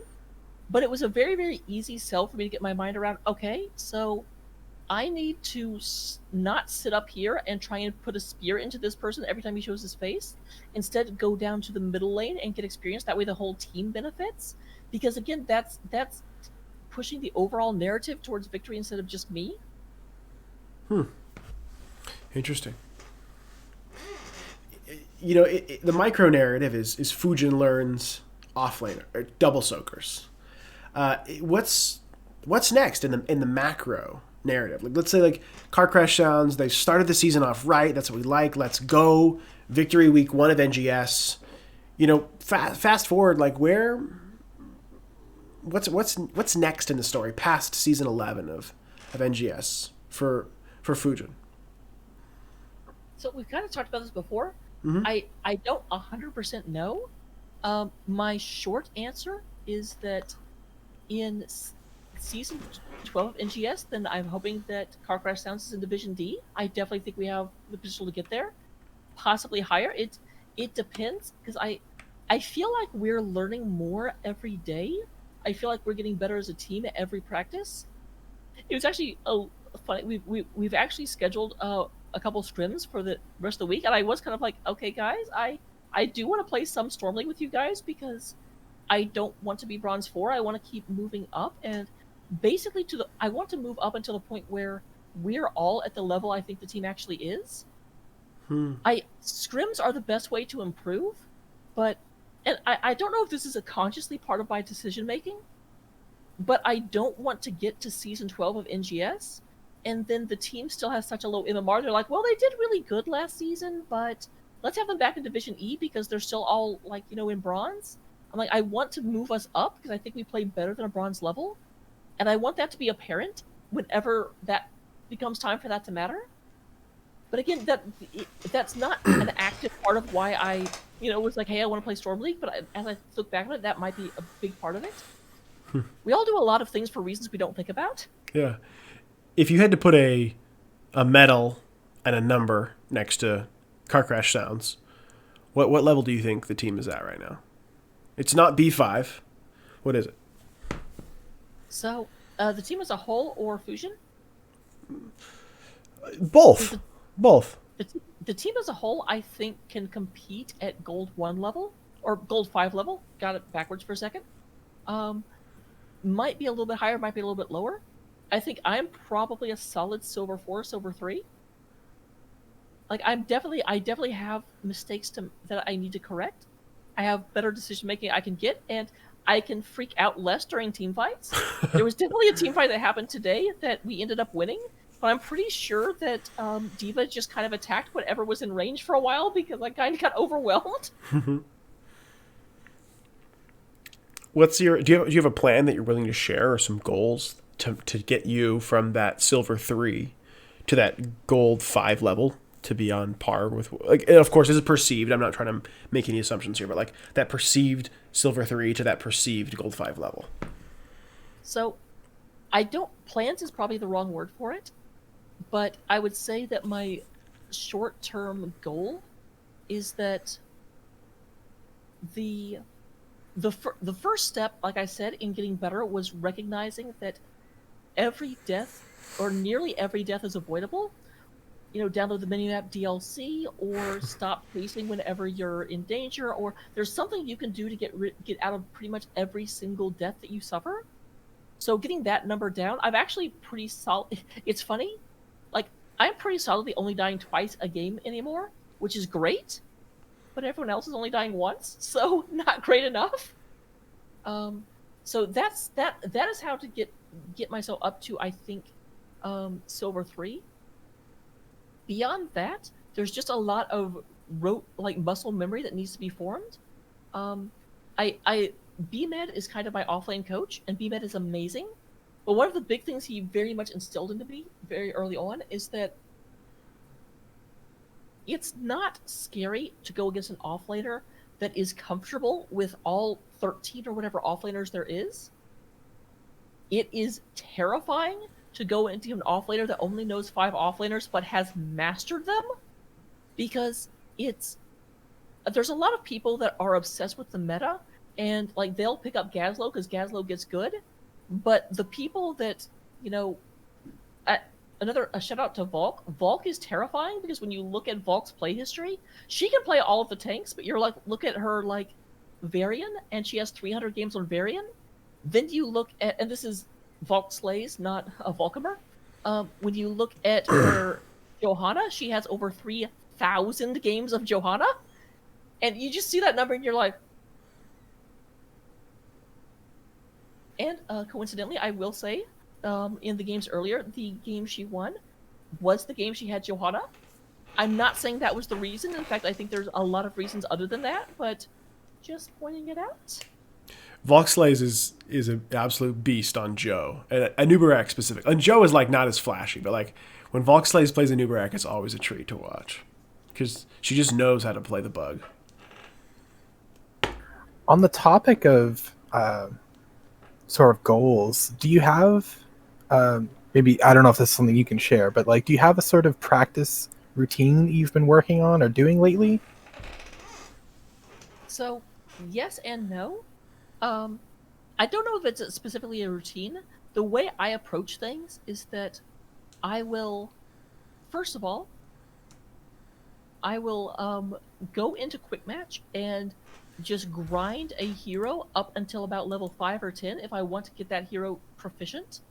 Because quick match is a terrible, terrible, terrible area in order to actually like learn to play the hero smartly. But it's a great area to learn how to deal with that hero in chaotic situations like a team fight. Just to kind of go back, Malthael is one of my up and rising characters. I can play Malthael very comfortably at this point. I used to have no idea what to do in Malthael in a team fight, and I did exactly that. I just went into quick match and ground games on Malthael. Because obviously people are not playing very intelligently, they're not engaging well, but you run into so many just chaotic team fight situations that it forces you to learn what to do with Malthael. And then the second part of that answer is that, so I'll do that, and then of course I'll move into Storm League and then start bringing them into team practice so that the rest of them can learn how to coordinate with them. And then the rest of that is really just working with the team, trying to figure out what combos do we want to work on, what tools do we want to be in our arsenal. The biggest thing that I would say is that And granted, this is not necessarily something that Car Crash does. This is just my own personal philosophy. One of the worst things that a team can do if they're trying to improve is approaching scrims exactly the same way as they approach matches. Like, yes, scrims should be a way to do a match without the pressure of doing a match, but in at least one of the scrim games, if not two, depending on how many scrim games you do, of course, do something, like bring out something that you're not comfortable with, bring out something that you've been working on but you don't think is ready. Be willing to do a approach to the engagement that you like. The whole purpose of scrims is being able to try things that you aren't comfortable trying, if that makes any kind of sense. You're speaking my language about scrims there. I'm with you 100%. Because there's entirely too many people who their response is scrims are just like matches, just treat them the exact same. And I don't feel like you actually learn anything doing that. I mean, that's not true at all. That's not true at all. You learn how to play a match like that, but you don't add any new tools to your toolbox. You just get better at the toolbox you already have. And the problem is, as soon as you start actually playing in NGS matches and people start seeing what you have in your toolbox, they just won't let you have that anymore. So your scrim needs to be an opportunity to add additional options for the future. You're super right. I mean, this is something that my team struggled with because we relied so heavily on our healer player Lamort hitting sleeps from Ana. I mean, Lamort is absolutely incredible. Can hit these skill shots, the smallest skill shot I feel like in the whole game, and he get to hit these max range sleep darts, which a sleep is a perfect engage. It's a target standing still, very easy to combo off of. But once Ana's banned against us, that crutch that we had of being able to hit a sleep from downtown every 10 seconds, we lost. And so we definitely had to up our scrim game, and that allowed us to add other tools to that toolbox. I think it's totally well said, and I think everyone should listen to. I hope everyone who's listening can take that to their own scrims and their own team. So, Coach Fujin, let's go. It is a little bit funny. So one of my very, very first kind of positive experiences was the Murder Locks, like very first competitive environment.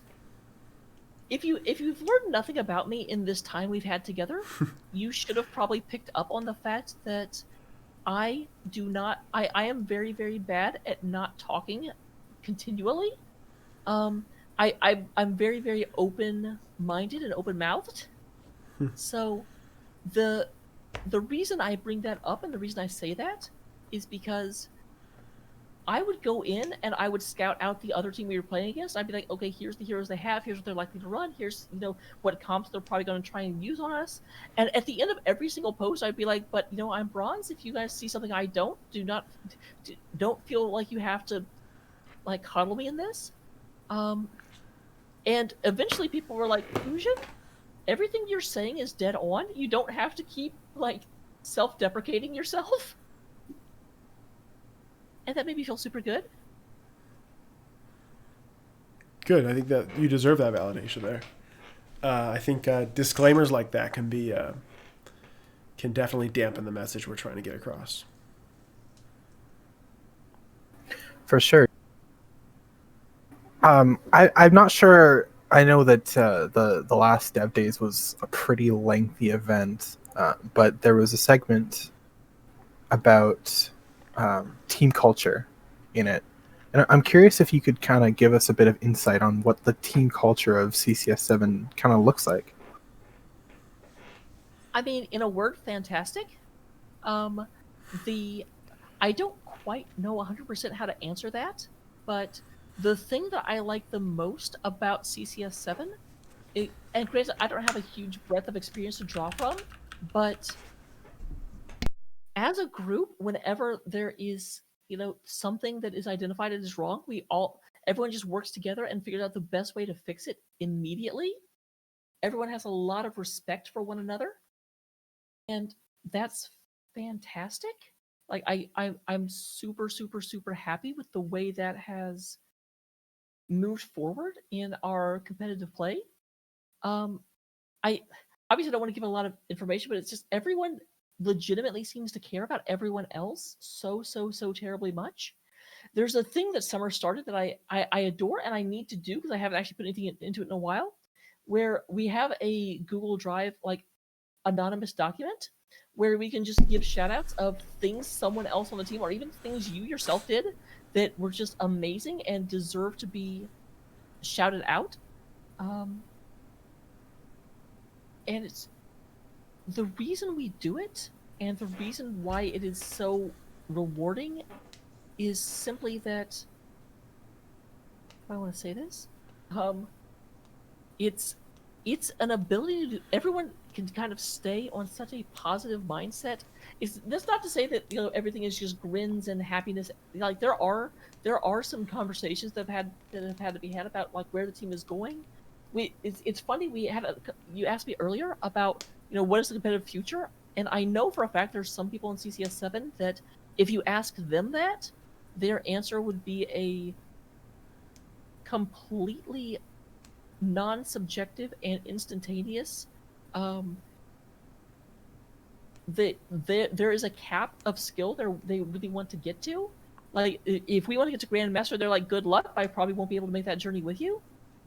But very early on, we had a discussion about overall team goals and to make sure they were compatible. And it's just a general sense that everyone is concerned and wants everyone else to get what they want out of this experience instead of just assuming that everyone's on the same page, because that never works out. Has there been some alignment? Like it's been exciting for me, personally, with my personal investment into the success of CCS 7. It's exciting to hear from you, like how much you're loving the team. Like, what's been that aligning process like? Of there's had been some alignment of the 5 or 6 of you to get to the same spot to create this culture that you love so much. What's that process been like?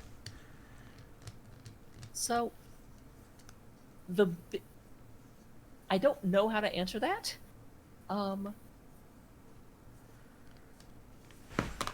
I would say that the main process has been just to touch base with everyone and discuss sort of what our goals are.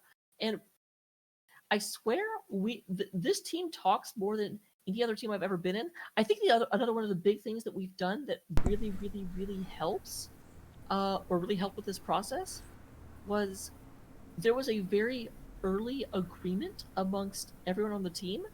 So one of the big things on the CCS Discord is that you've got the profanity bot that kind of keeps things from getting too negative. And we have the exact same standard when it comes to our comms. And it's just, it set an expectation amongst everyone on the team that we are not here in order to be... We don't... Whenever we have team practice, it should be a very, very positive and rewarding environment, not a environment where we reinforce negativity amongst each other, if that makes sense. Because I've been, so I don't do this as much anymore, but for a very long time, when I was trying to like claw my way out of bronze, I would join any 5-man that was running, and I definitely experienced a wide breadth of different communication strategies, we'll call them. And the one I hated the most was the one of, you'd be in a team and someone else, you'd be playing and they'd be like, oh yeah, this idiot doesn't know what he's doing, and just trash talking the other team the whole time. And that doesn't happen in CCS 7. It's just we're focused on ourselves, we're focused on improvement, and we're focused on making the experience what we all want it to be.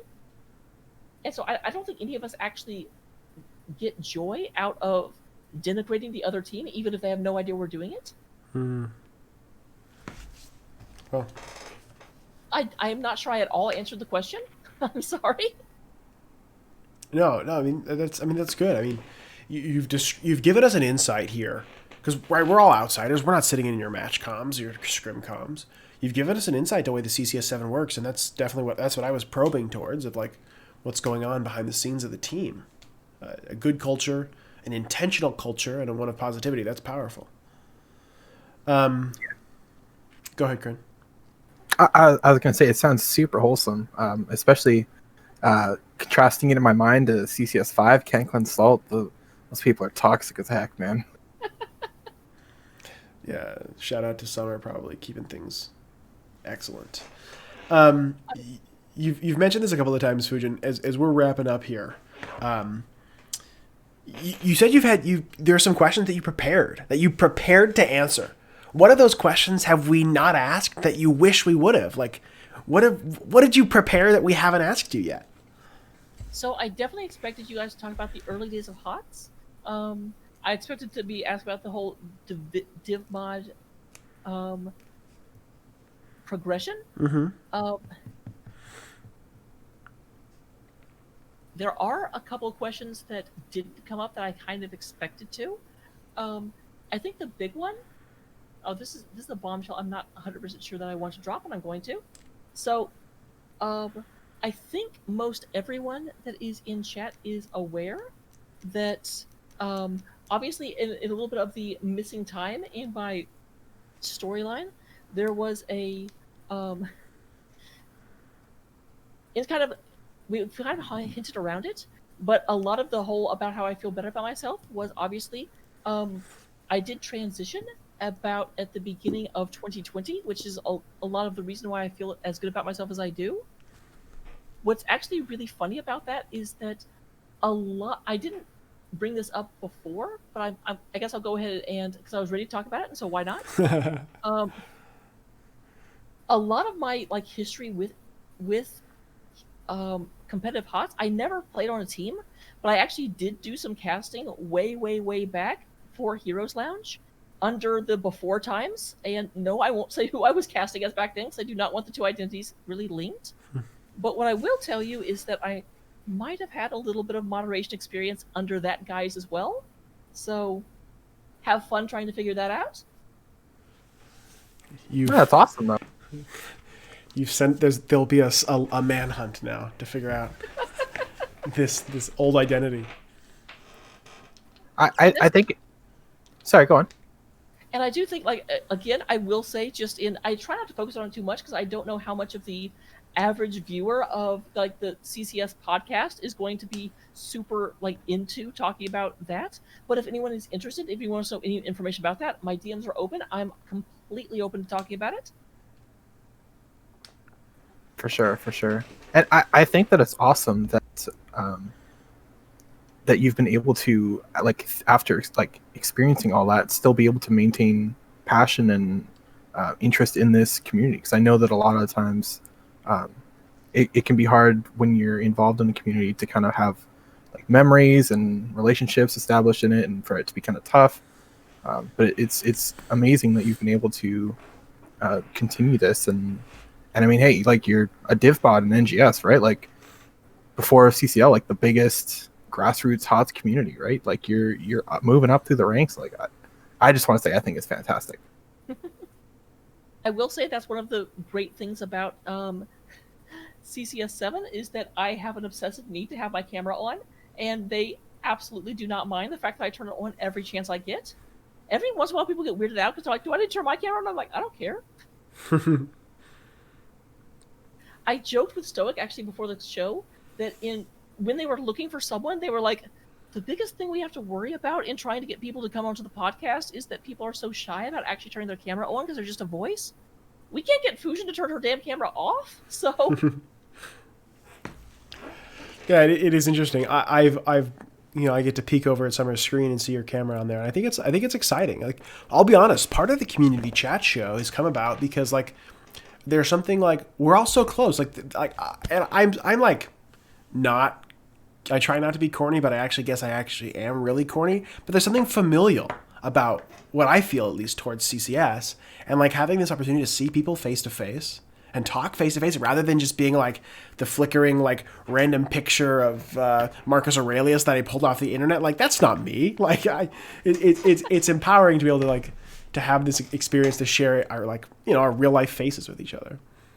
Oh, actually, obviously, ask what you need to, but I would be remiss if I did not use the opportunity to show off many of my amazing filters. This is actually completely unfiltered right now.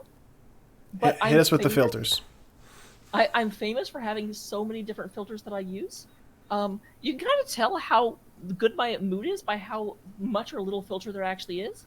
This was the filter I used when people first met me, which I absolutely. It's funny, actually. At one point, the camera was on, and people asked if I'd done something different with my background because it just looked different, and it was just that this filter has such a darkening effect. I also love it. It was my Halloween filter because of this. Nice. Every once in a while, I forget how this one came up, but I also have this one I pull in and occasionally just put on for absolutely no reason. I love it. That's So I've just great. got random programs that I'll use to just throw out just all the different things. This is my absolute worst filter. I don't know why I have it, but it cracks me up. Like, who thinks this looks good? Oh, it does let me do this. Hello? The bats are pretty dope. Yeah, I like the bats. I hate everything else. It makes my eyes look so far apart. I Interesting. guess they are, but I wonder if it's a glasses thing too. It's the program's confused about the glasses. Oh goodness. okay. And turning those back off. Yeah, that's like uncanny valley type stuff. Well, I'm sure it's also the eyeliner that's confusing it by how wide my eyes actually are. That might be true too. And I definitely overdid it tonight. Well,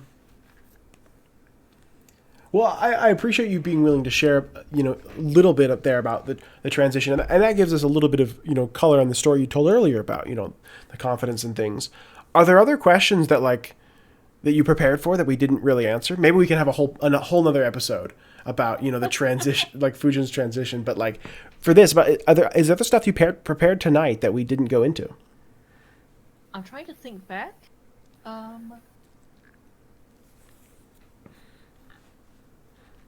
I do think that was all of the things that I specifically had thought you might have.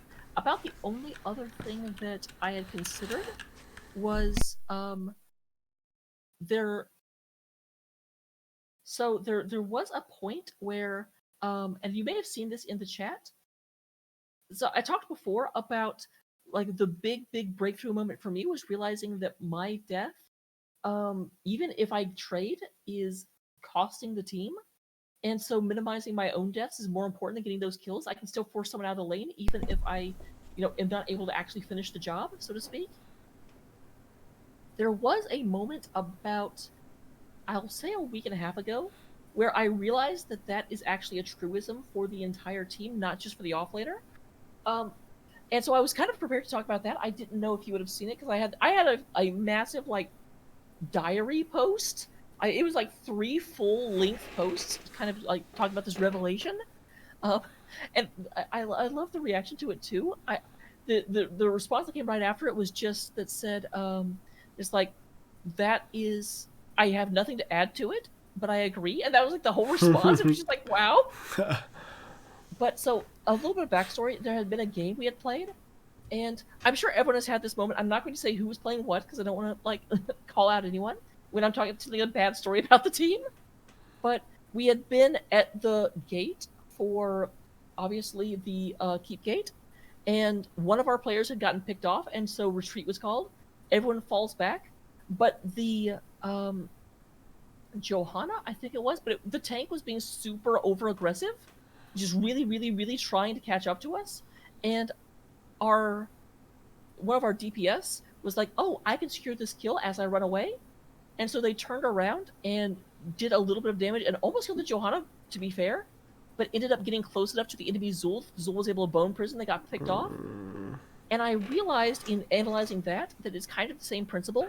So just to run through the thought experiment here, in exactly that exchange, you're in a moment where you think, I can kill this person and still get away. You're already down a member. One of 4 things is going to happen. Either A, you kill the person and get away. That's the ideal. B, you kill the person, but then the rest of the team kills you, so it's a 1-for-1. C, oh, well, I guess the player in question is C, you turn around and you aren't able to kill the person, but you still manage to get away. Or D, you turn around, the team healer gets there, they save the Joe, and the you end up getting killed and aren't able to do it. What I realized is that in the scenario where you get away, your team has lost one person. The Joe is super chunked, isn't able to actually really get anything done, and so is going to have to go back to a Moonwell or Hearth or play like super far back, which means Joe can't do her job. So effectively, the team fight turns into a 4 versus 4. You have access to a Moonwell. The enemy team is not going to be able to really push their advantage, so they're going to go and do camp or something. I don't know. Versus the other option, which is where you get killed, whether or not you kill the Joe, then your team is down to a 3v4. The Joe, if they're alive, is having to go off, but the other 4 members are healthy, so they can actually push their advantage. So the most important fact in determining do they push into your stuff is, did you die, not did they die. Them dying when they're that low on health has nothing to do with the enemy team's decision process.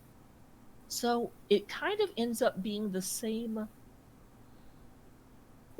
end result of you staying alive is more important than getting a kill, because you staying alive I think I actually said this in the post, but there are 2 idioms that get thrown around in HOTS a lot. One of them is that experience wins games, and one of them is kills that win games. But despite the fact those are very, very similar phrases, they don't actually mean anything close to the same thing. The term experience wins games is just a general mantra. You always want to be picking up globes, you always want to be getting camps, you always want to be doing everything. Any piece of experience you can get that is going to put you in a better position to win the game. Kills win games means a little bit different, and it is that to actually move into your opponent's stuff, you need something. You need an objective, you need a mercenary camp, you need a kill, and kills are the big one, because late game kills removes another player from the game for a very, very long period of time. If all you're doing is defending your own stuff, kills don't actually matter that much. So if your team's current objective is defense, don't go for kills. They don't actually improve your game state unless you're trying to then move into the offense and move towards ending the game. Because at any given point, you're trying to do one of 4 things.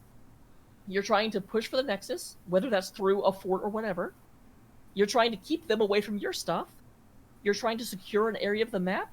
Or you're trying to get experience because none of the other things are currently available.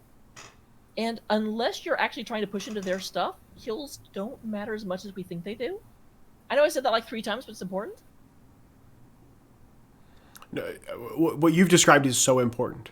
I can't help but think, like, earlier you mentioned, like, you wish that unranked draft was like the default rather than QM.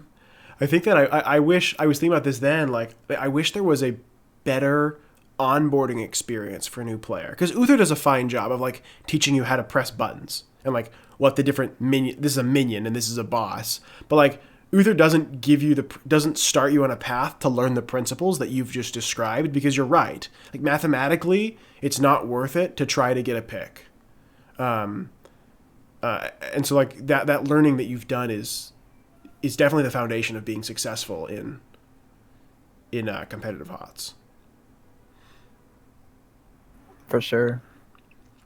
Yeah, I think on that note, Blizzard could probably, I mean, if they had an interest in doing it, kind of give better tools as for like, because like the current classifications for heroes, right? Like, you know, Sylvanas being a ranged assassin and Cassia being a ranged assassin, you know, they do very different things, right? Despite both being ranged assassins. So I think that, you know, heroes could probably be categorized in different ways, but that's another conversation for another day. Mm-hmm. But yeah, I mean, we've run down, we've asked pretty much everything we want to ask. We've had a pretty awesome conversation. We're hitting that 2-hour mark. If you want to make any shout outs or any other words, the platform is 100% yours here. So biggest thing I would say, obviously, first and foremost, has to be shout out to the rest of Car Crash Sounds, because they've definitely put up with me in the early days when I still was like, okay, I'm going to be the offlaner. I'm going to hit things in the offlane, and kind of like been patient while I learned what my job actually is. Shout out to again Kaiberries for forcing me, kicking and screaming, to get into the competitive scene, and then shout out to a lot of, I'm not going to like list them by name, but there are a lot of people that I've become friends with over the last year that have become some of the most important people in my life. So really just shout out to them. I guess I will go ahead and specifically, yeah, this is the other cat. Specifically, there is a person named Ruth that has just become one of the most important people I know. No, we're not romantically involved. I'll just say that right now. But we've been through a lot together, and so if I have the floor, I'm going to use it to say, yep, you're important. Go you. And this is Opera. Shout outs to Opera. Fujin, I want to say, thank you for coming on the show. I've been happy. It's made me happy to hear your story and hear the excitement and happiness that you have playing in CCS. I love CCS, right? That's the Kryn does too. That's why we're doing the show, and so it's fun. It's happy. It's empowering. I love hearing these stories, and so I'm grateful for you coming on the show, telling yours. And I'm glad that we share that same excitement and passion for the CCS community, because it really is something special. On that note, shout out to Ruth, shout out to CCS7, shout out to the whole squad, and Fujin, shout out to you for doing a great job in the off lane, learning this new stuff, and being an integral part of the Car Crash Sounds team. To everyone in chat, that's just our show. Thank you for those of you who are still here. It is well into the morning of Monday, so we appreciate you being here with us and listening along. We'll be back again next week. We'll announce later today on Monday the guest, but we'll be back next week for episode 5 of the CCS Community Chat Show, 11 p.m. on Sunday, the 1st of March. 28th? What day? Oh, man, you're right. 28th. The 28th, we'll be back at 11 p.m. Eastern Sunday. Catch us then. Yeah, it's going to be a good time. Please tune in. And shout out to Valk's mom. Shout out to Valk's mom. All right, everybody. Thanks for tuning in. We'll catch you guys next week. Bye.